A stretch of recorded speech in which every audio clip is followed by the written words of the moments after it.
নমস্কার বন্ধুরা, RP village স্টোরির পক্ষ থেকে সকলকে জানাই অনেক স্বাগত। আজকে চলে এসেছি প্রতিদিনের মতো আরও একটি দুর্দান্ত রেসিপি নিয়ে। আজকে দেখো আমাদের গাছ থেকে একটা পেঁপে নিয়ে এসেছি। এই পেঁপে দিয়ে তোমাদেরকে পেঁপের চাটনি করে দেখাবো।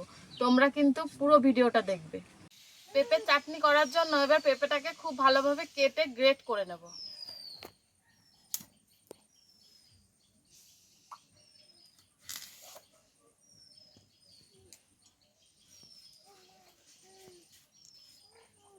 পেঁপের এই চাটনিটা করার জন্য তোমরা কিন্তু এই রকমই কাঁচা পেঁপে নেবে। পাকা পেঁপে হলে কিন্তু পেঁপের চাটনিটা ভালো হবে না, একদম গলে যাবে।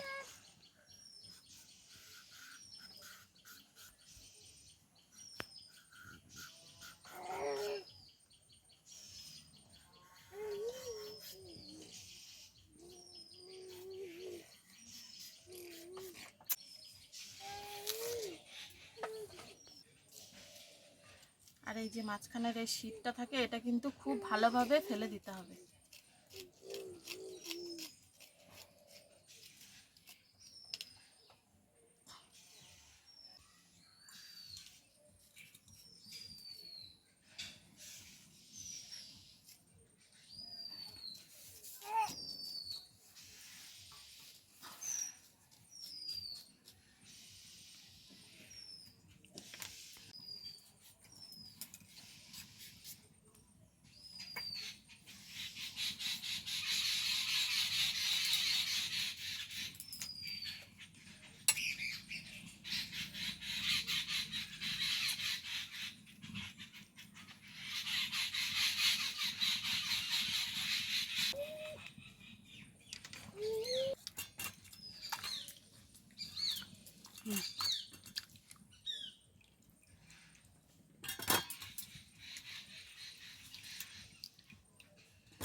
পেঁপেটা তো খুব ভালোভাবে কেটে ধুয়ে নিয়েছি। এবার এই গ্রেটারটা দিয়ে গ্রেট করে নেব।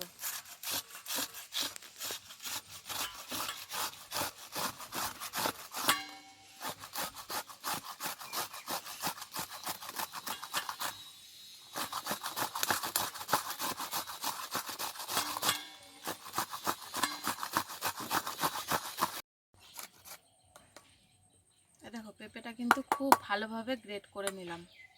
এবারে আমি চাটনিটা তৈরি করব। বন্ধুরা, আজকের পেঁপের চাটনিটা কিন্তু একদম কম উপকরণে আর একদম কম টাইমের মধ্যে তৈরি হয়ে যাবে। তো দেখো, আবার কড়াই বসিয়ে দিয়েছি উনুনের ওপর। এবার দিয়ে দিচ্ছি খানিকটা সাদা তেল। তারপর তেলের উপর দিয়ে দিচ্ছি শুকনো লঙ্কা আর 5 ফোড়ন।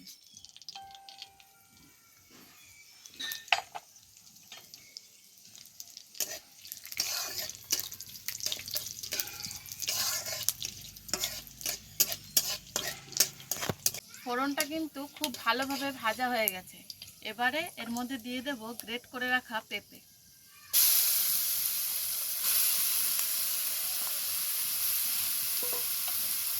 পেঁপেটা দিয়ে একটু নেড়ে চেড়ে নেব।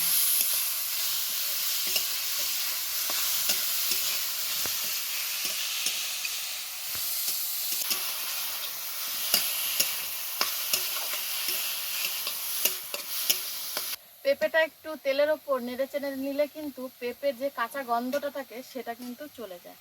দেখো পেঁপেটা কিন্তু নেড়ে চেড়ে নিয়েছি খানিকক্ষণ। এবার এর মধ্যে দিয়ে দেব জল পরিমাণ মতো।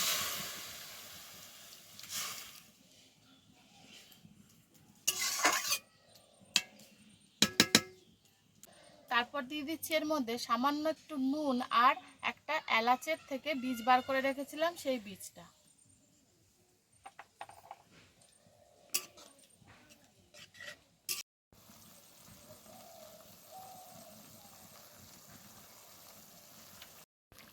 পেঁপেটা কিন্তু খুব ভালোভাবে দেখো সেদ্ধ করে নিয়েছি। ওই প্রায় 50% মতো সেদ্ধ করেছি। এবারে এর মধ্যে দিয়ে দেবো কিন্তু পরিমাণ মতো চিনি। চিনিটা কম বেশি তোমরা তোমাদের পছন্দ মতো দেবে। আমরা একটু মিষ্টিটা বেশি পছন্দ করি বলে চিনিটা একটু বেশি দিই। এবারে এটাকে কিন্তু একদম ঝোলটা শুকিয়ে যাওয়া অবধি এটাকে জাল করে নেব।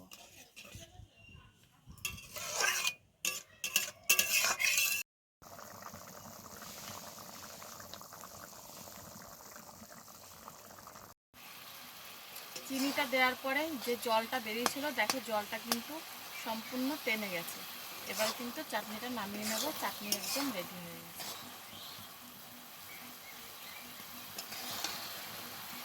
দেখো কত সুন্দর কালার এসেছে।